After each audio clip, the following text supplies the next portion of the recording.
চলছে, কথা কন ঠিক কিনা? ষড়যন্ত্র ছিল, আছে, ভবিষ্যতেও থাকবে। আমরা অনেক রক্তের বিনিময়ে, অনেক জীবনের বিনিময়ে, অনেক ত্যাগ তিতিক্ষার বিনিময়ে, অনেক কোরবানের বিনিময়ে, অনেক সহপাঠীর কোরবানের বিনিময়ে আমরা একটি জীবন ফিরে পেয়েছি, আমরা একটি দেশ ফিরে পেয়েছি। আর এই দেশটাকে নিয়ে আবার গভীর কঠিন ষড়যন্ত্র চলছে। এই ষড়যন্ত্র কি আমরা হতে দিব? কথা বলেন, হতে দিব? আমরা গতকালকের রিপোর্ট দেখলাম, আওয়ামী লীগ তারা গভীর ষড়যন্ত্র করে যাচ্ছে।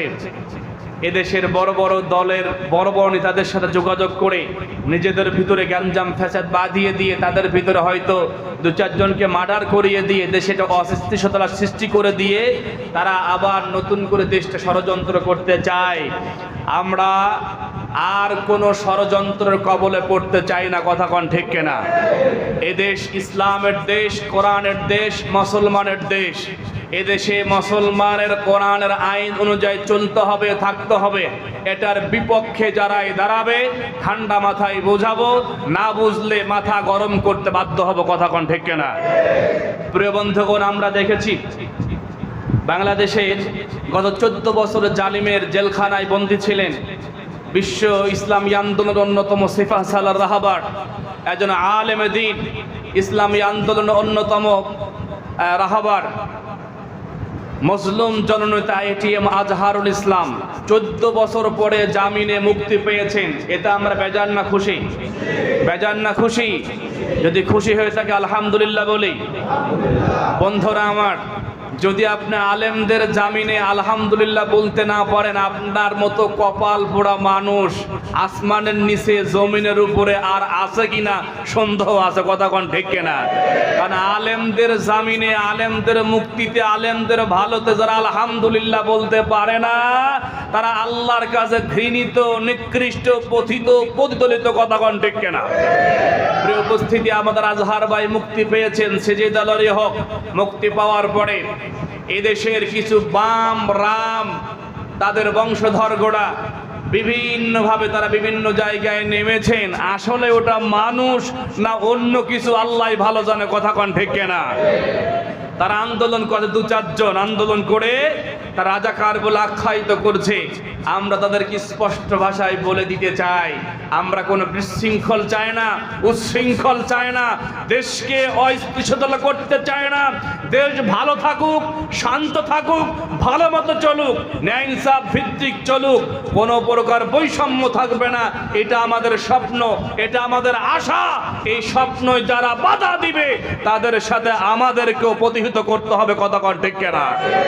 বন্ধুরা আমার, এখনো যারা জেলখানায় বন্দী রয়েছেন, এখনো যারা জালিমের জুলুমের শিকার হচ্ছেন, তাদেরকে দ্রুত জামিনের ব্যবস্থা করে দিতে হবে, ন্যায় ইনসাফ প্রতিষ্ঠা করতে হবে।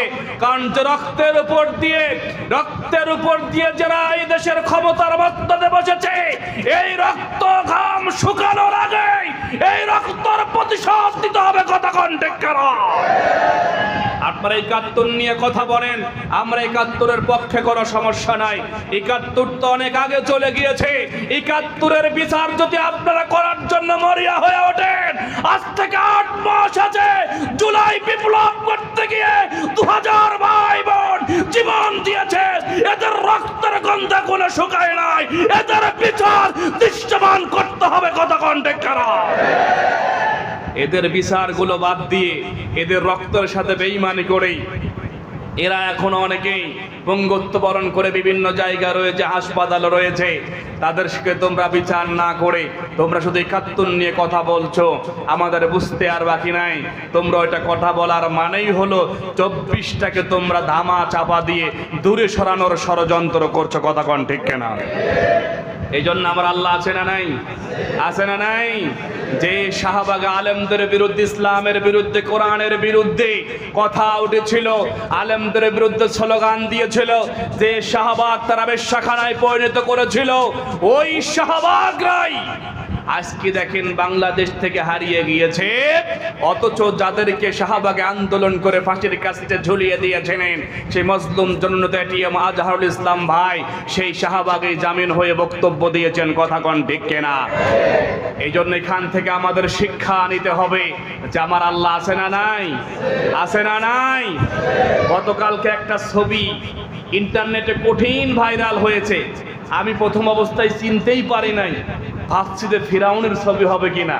এখন দেখি যে এটা ফিরাউনের ছবি নয়, এটা আমাদের বাংলাদেশের এক বাটপার, এক শয়তান, ভোলা জেলায় বাড়ি, নাম তার তোফায়েল আহমেদ। নাম জানেন? চিনেছেন? ছবি দেখলে মনে হচ্ছে ফিরাউন, শুধু আমি না, যারা দেখেছে তারাই মনে করছে ফিরাউন। বন্ধুরা আমার, কারণ ফিরাউন ইসলামের বিরুদ্ধে অবস্থান নিয়েছিল, তুফাইল ইসলামের বিরুদ্ধে অবস্থান নিয়েছে। আল্লাহ দেখিয়ে দিয়েছে যারা ইসলামের বিরুদ্ধে অবস্থান নেবে তাদের চেহারা, তাদের রূপ ফিরাউনের মতো হয়ে যাবে। কথা কোন ঠিক কিনা? ঢাকা বিশ্ববিদ্যালয় তৎকালীন শহীদ আব্দুল মালিক রহমাতুল্লাহি আলাইহির মারার পরিকল্পনা যারা মেরেছিলেন তার ভিতরে ওই তুফাইল বাটপার ছিল এক নাম্বার, অন্যতম। কারণ এই তুফাইল ঠান্ডা মাথা ইসলামের অনেক ক্ষতি করেছে, এই তুফাইল ঠান্ডা মাথা আলেমদেরকে ক্ষতি করেছে। এই তুফাইলের হুকুমেই, এই তুফাইলের ষড়যন্ত্রে শহীদ আব্দুল মালিক রহমাতুল্লাহি আলাইহি ঢাকা বিশ্ববিদ্যালয় মেধাবী ছাত্র ছিলেন, ইসলামী শিক্ষা আন্দোলনের অন্যতম রূপকার ছিলেন। এই ভাইকে তিনি শহীদ করে দিয়েছিলেন। আল্লাহ তাআলা দেখিয়ে দিলেন শহীদ আব্দুল মালিক মানুষের হৃদয়ের মণিকোঠাতে জায়গা করে নিয়েছেন, আর এই তুফাইল বাটপারের চেহারা আল্লাহ ফিরাউনের মতো আকৃতি করে দিয়েছেন। কথা কোন ঠিক কিনা? এই জন্য যারা ক্ষমতা পেয়ে, যারা ক্ষমতা পেয়ে, যারা পদ পদবি পেয়ে, যারা চেয়ার পেয়ে ইসলামের উপর আঘাত করে, আলেমদের উপর আঘাত করে, কোরআন নিয়ে যারা ব্যঙ্গচিত্র করে, তাদেরকে এই তুফাইল ফিরাউন থেকে শিক্ষা নিতে হবে। কথা কোন ঠিক কিনা? এই তুফাইল থেকে শিক্ষা নেওয়ার প্রয়োজন আছে না নাই? আছে। যারা এই কাজগুলা করছেন, করার পরিকল্পনা করছেন, আলেমদের বিপক্ষে অবস্থান নিচ্ছেন, হাতে ধরি পায়ে ধরি, আপনিও মরবেন আমিও মরব, মরার আগে সোজা হয়ে মরেন। যদি আপনি সোজা হয়ে মরতে না পারেন, দুনিয়ায় যত কিছুই করেন না কেন, মরতে একদিন হবে। মরার পরে আল্লাহর কাছে বিচার হিসাব আছে না নাই? আছে না নাই? এই জন্য বলছি, নতুন করে আমার দেশটাকে নিয়ে কেউ আর ষড়যন্ত্র করবেন না। যদি ষড়যন্ত্র করতে আসেন, যেভাবে রক্ত দিয়ে দেশটাকে আমরা স্বাধীন করেছি, যেভাবে রক্ত দিয়ে এদেশে বিপ্লব সাধিত করেছি, যেভাবে রক্ত দিয়ে এদেশের স্বৈরা শাসককে আমরা হটিয়েছি, প্রয়োজনে আবারও হাসতে হাসতে বুকের তাজা রক্ত আল্লাহর এই জমিনে ঢেলে দিব। তারপর নতুন করে কোনো জালিম, কোনো স্বৈরা শাসক, কোন ইসলাম বিদ্বেষী সরকার, কোরআন বিদ্বেষী কোনো নীতি এদেশে বাস্তবায়ন করতে দেওয়া হবে না, দিব না। কথা কোন ঠিক কিনা? আল্লাহ তাআলা আমাদের কবুল করুক, বলুন আমিন।